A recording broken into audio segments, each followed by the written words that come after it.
Recently at House of Friendship, there's been a lot of excitement, and it might not be for what you would expect. You see, our financial director was on Family Feud Canada, and the good old Keller family from New Hamburg, and so we were super excited. And so it gave me an idea that I thought, well, maybe this morning we could start with a game of Family Feud here at Community Mennonite Fellowship. 100 Mennonite favorite was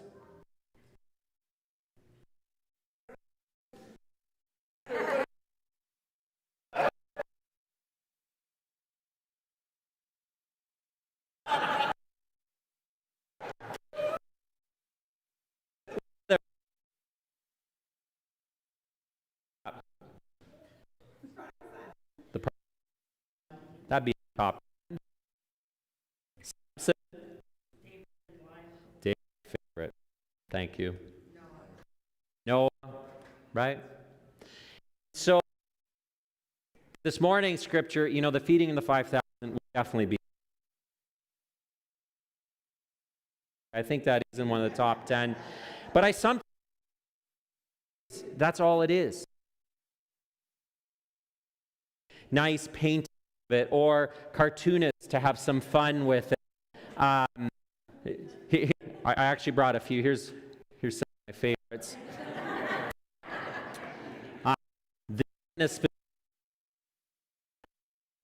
We're good with the loaves. And then for the younger and for the youth, maybe the fish and loaves is just good for them.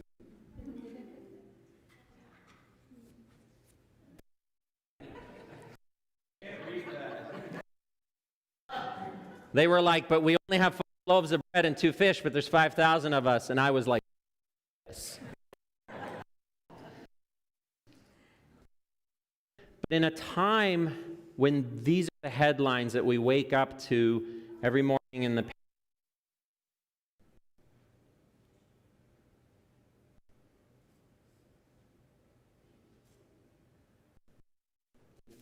like, I sure hope it's not just a story that we tell our kids.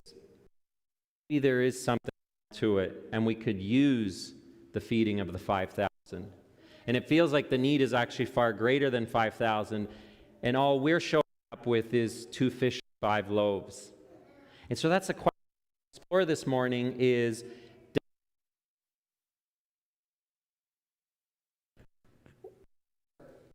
is it just a story for comics and a nice thing we do for our kids and grandkids?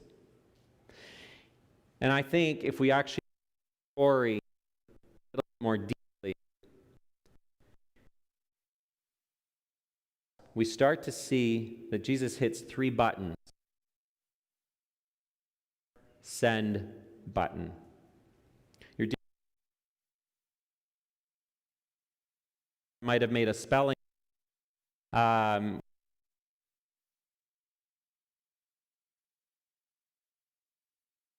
by hitting the button. We go back to the beginning.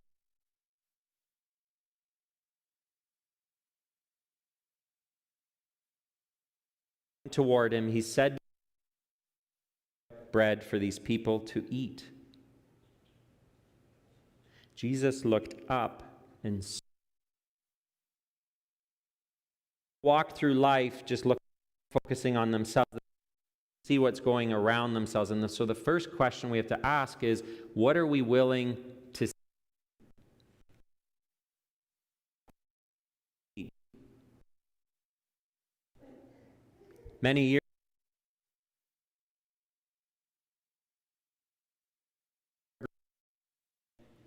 in the Blue area that decided to train on our streets, were lovingly called back then. Great Depression, people didn't have food, and so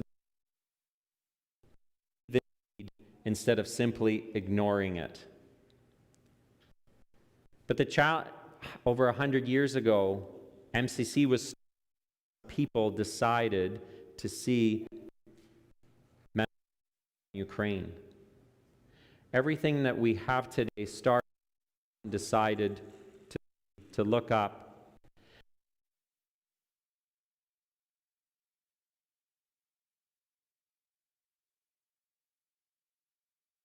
the sound or other problems.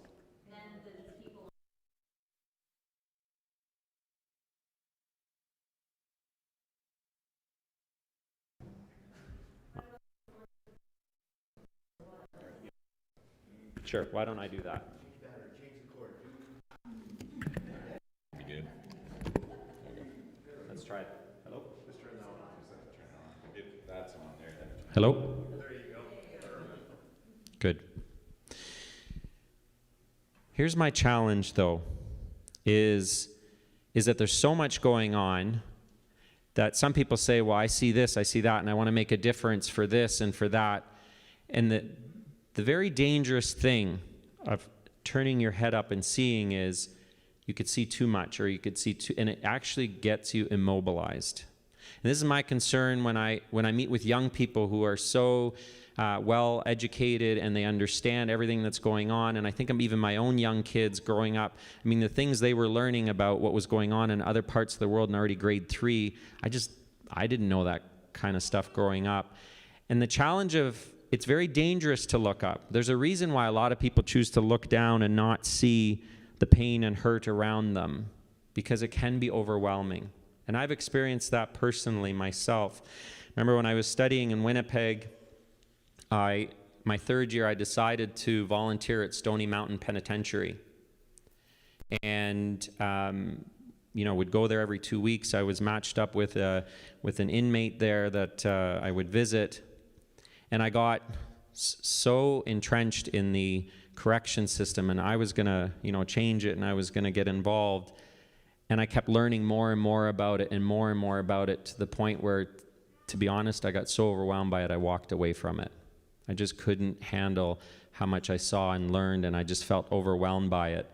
And so it sounds easy to say, just look up and see, but it's also a very dangerous thing to do.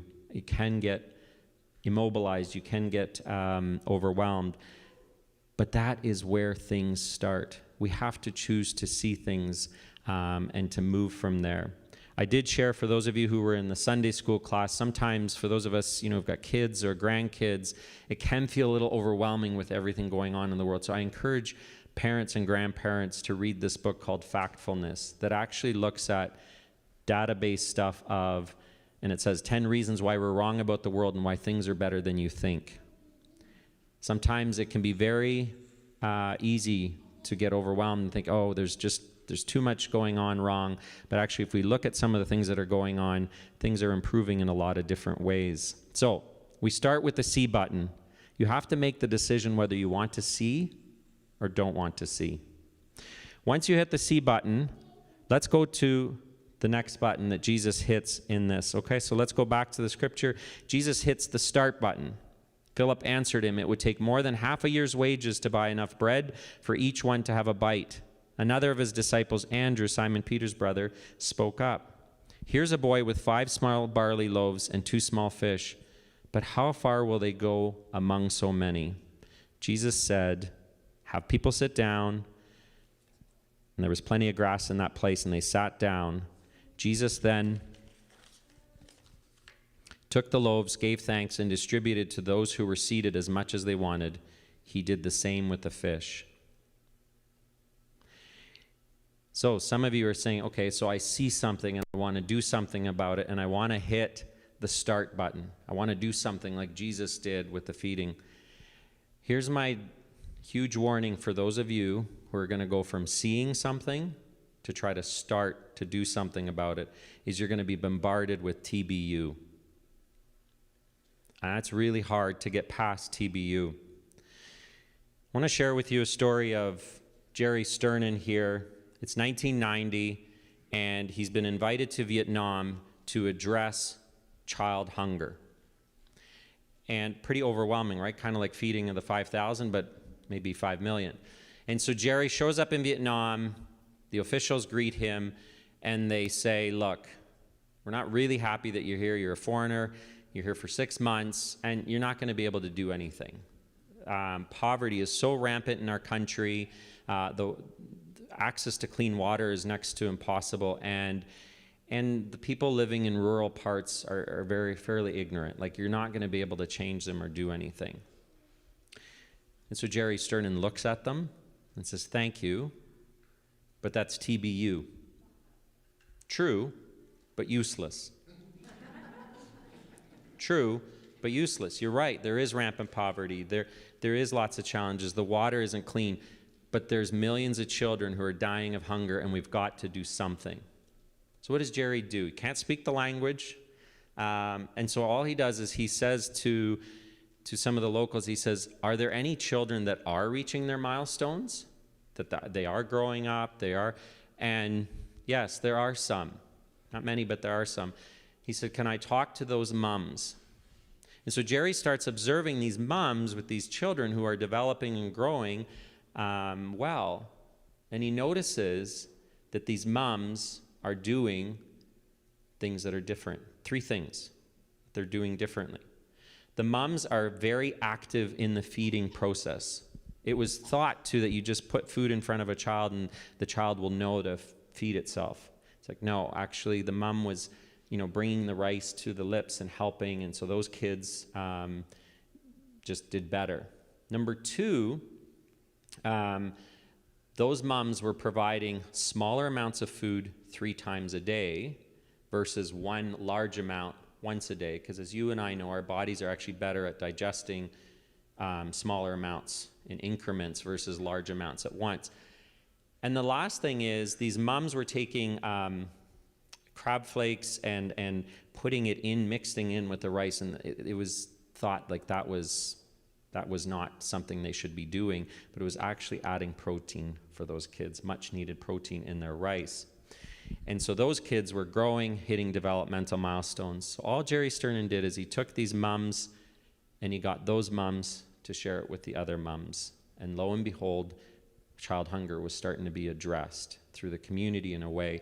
What's fascinating to me is that Jerry Sternin has since passed, but decades after, research was done on the work that he started there, and it actually stuck, and it helped millions of kids address hunger. But he could have easily been dissuaded from hitting the start button because he got just hit with TBU, right? And so it's a huge challenge with the start button.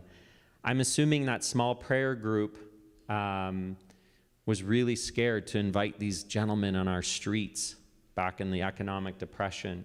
But they hit the start button and started providing a meal and started this little mission that was called House of Friendship, that back then maybe served 6 people, today is serving 42,000 people across Waterloo region, all because a little over 80 years ago, a small prayer group of women decided to see and decided to hit the start button.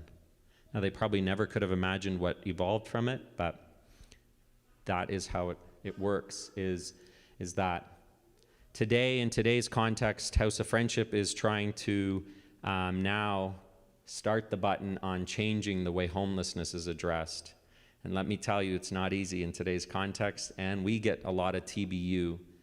But we know we need to address homelessness in a way that we haven't in the past. Simply providing a bed and a meal for someone does not end homelessness, does not change it. We have to provide them and address the underlying issues of why someone is on the street for the first time. So we're in the midst of, we just bought a hotel in Waterloo this year and are completely renovating it and trying to create a whole new model of addressing homelessness, because what worked in the past doesn't work today, and we're trying to hit the start button. It's not easy, but that's one of the things we're doing today. And then the last button. So Jesus sees the need, starts the button, and then he hits the send button. When they all had enough to eat, he said to the disciples, "Gather the pieces that are left over, let nothing be wasted." So they gathered them and filled the 12 baskets with the pieces of the 5 barley loaves and left over by those who had eaten. What's one of the greatest features of the send button? Back in the day, you would just write a letter, handwritten. How many people can you send it to? 1. In today's context, when you put together an email, how many people can you send it to? It's the multiplier effect, right? And so, to truly make a difference, you can see something, you can start something, but you need to send others and invite others into that work for it really to have a multiplier and a big effect. And that's what Jesus does, is he invites others in. Sometimes when, I've been looking at this story of the fish and the loaves for many years, grew up with the story, and I always look at kind of Jesus does this, right? See, start, send. And I overlooked a very significant character in that story for all the years until a friend brought it to my attention. She said this is her favorite story, but it's because it's the notion that the true miracle was the impact of the selflessness of the young boy with the 2 fishes and the 5 loaves. This act moved the hearts of the crowd. I'm directly quoting my friend here. She writes, "In a time when there was no McDonald's to drive through on a trip, people would prepare for a long day away from home, especially at a major event. Each individual or small group may have some food, but not enough to share, lest they be left without. It was the selfless offering of the young boy with no regard for the daunting challenge that his paltry offering had in the face of 5,000. That opened the hearts and created the miracle of community caring for each other's needs at the expense of their own." And so what does it matter to hit the See, Start, Send button? And I want to share the story of my friend Clarence, and lots of people know him. Clarence is now a strong community leader in Waterloo.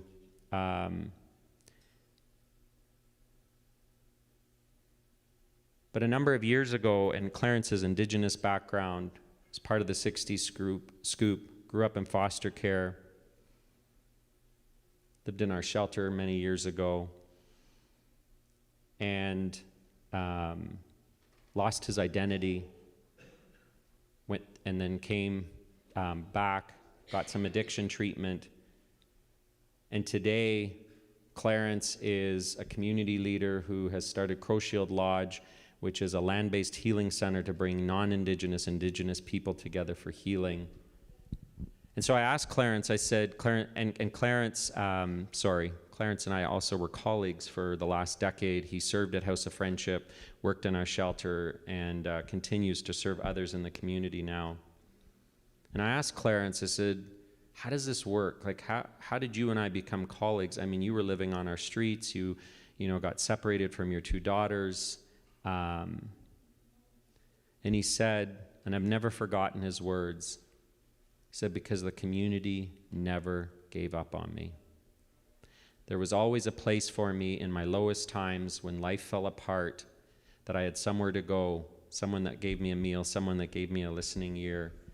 And so today, Clarence is now serving others. He's a helper to others because some folks decided to hit the See, Start, Send button and provide that opportunity in our community for him and many others. So, Community Mennonite Fellowship, in closing, I ask you this. Is the story of the fish and loaves still relevant today? Or is it just a meme? I believe we have lots of examples of fish and loaves in our community. Shared the story of House of Friendship, where 80 years ago a small prayer group decided to do something about the impact of the Great Recession. There's lots of other examples. I believe we are called to be light and hope. I love that song the worship team did today about the candle. Thank you for that song. And I believe the story is as relevant in Jesus' time as it is today. So the questions I leave with you this morning: are you willing to hit these 3 buttons? What are you being called to today that may be impacting our community 80 years from now? Are you willing to say, "Here I am, Lord"? The principle of love thy neighbor does not change through time. But how it is applied is the great adventure for those people of faith. And I send you with that. Thank you.